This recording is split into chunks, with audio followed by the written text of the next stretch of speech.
Friends అందరికి నమస్కారం అండి. ఇప్పుడే అందిన వార్త. తెలంగాణ గ్రామ పంచాయతీ ఎలక్షన్లు, రిజర్వేషన్లు కొత్త తేదీలు ఇవే అంటూ లేటెస్ట్ తాజా సమాచారం అయితే రావడం జరిగిందండి. సో, అందుకు సంబంధించినటువంటి కంప్లీట్ ఇన్ఫర్మేషన్ అనేది వీడియోలో తెలుసుకుందామండి. వీడియోను చివరి వరకు చూడండి, అర్థమవుతుందండి. మీలో ఇంకెవరైనా సరే మన ఛానల్ సబ్స్క్రైబ్ చేయకుండా వీడియోస్ ఉన్నట్లయితే వెంటనే మన ఛానల్ సబ్స్క్రైబ్ చేసుకోండి. ప్రభుత్వం నుంచి వచ్చే లేటెస్ట్ అప్డేట్ అన్ని కూడా అందరికంటే ముందుగానే అంచడం జరుగుతుంది. అదేవిధంగా లైక్ చేయడం మర్చిపోతున్నారండి, దయచేసి లైక్ చేయండి. ఇక లేట్ చేయకుండా వీడియోలోకి అయితే వెళ్ళిపోదామండి మనం. గ్రామాల్లో ఎన్నికల సందడి మొదలైంది. ప్రభుత్వ రిజర్వేషన్లు ఖరారు ప్రక్రియ శ్రీకారం చుట్టడంతో ఎక్కడ చూసినా కూడా రిజర్వేషన్లపైన చర్చతో గ్రామాల్లో రచ్చబండలు బిజీగా మారిపోయాయన్నమాట.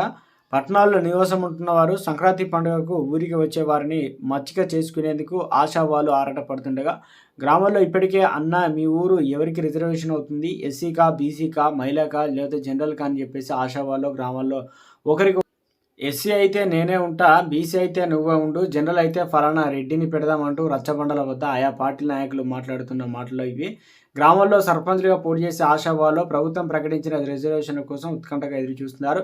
ఆయా గ్రామాల్లో ఆశావాళ్ళ సంఖ్య ఎక్కువగానే ఉంది. వీరంతా ప్రజల మద్దతు కోసం ఇప్పటికే వివిధ కార్యక్రమాలు నిర్వహిస్తూ బాగానే ఖర్చు చేస్తున్నారు. గ్రామాల్లో జరిగే శుభకార్యాలకు హాజరవ్వడమే కాకుండా మృతుల కుటుంబాలను పరామర్శించడం, క్షతగాత్రులను పలకరిస్తూ బాధితులకు ఆర్థిక సాయాన్ని కూడా అందిస్తున్నారు. రిజర్వేషన్ల కోసం ప్రభుత్వం ఇటీవల కులగణన నిర్వహించడంతో ఆశావాళ్ళు గుబులు పట్టుకుంది. రిజర్వేషన్లు ఏది వస్తుందో అంచనా వేయలేకపోతున్నారు. అధికార పార్టీలో ఆశావాళ్ళ సంఖ్య ఎక్కువగానే ఉంది. ప్రతిపక్ష పార్టీలైన బీఆర్ఎస్, బీజేపీ పార్టీల నుంచి కూడా సర్పంచ్ స్థానానికి పోటీ చేసి సత్తా చాటుకునేందుకు నాయకులు సన్నద్ధమవుతున్నారు. పదవి దక్కించుకునేందుకు ఆరాటం.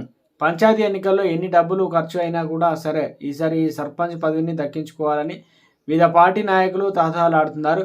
కొన్ని గ్రామాల్లో ఏకగ్రీవం చేస్తే 10 నుంచి 20 లక్షల వరకు ఇచ్చేందుకు కూడా తాము సిద్ధంగా ఉన్నామని ప్రచారం చేసుకుంటున్నారు.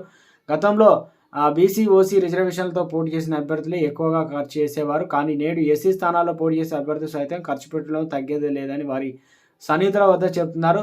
తమ సన్నిహితులను మచ్చిక చేసుకొని వెంటనే తిప్పుకుంటూ బల నిరూపణ చేసుకుందని పోటీలో ఉండే అభ్యర్థులు సంక్రాంతి సంబరాల్లో సురు చేసేందుకు సన్నద్ధులైతే అవుతున్నారు.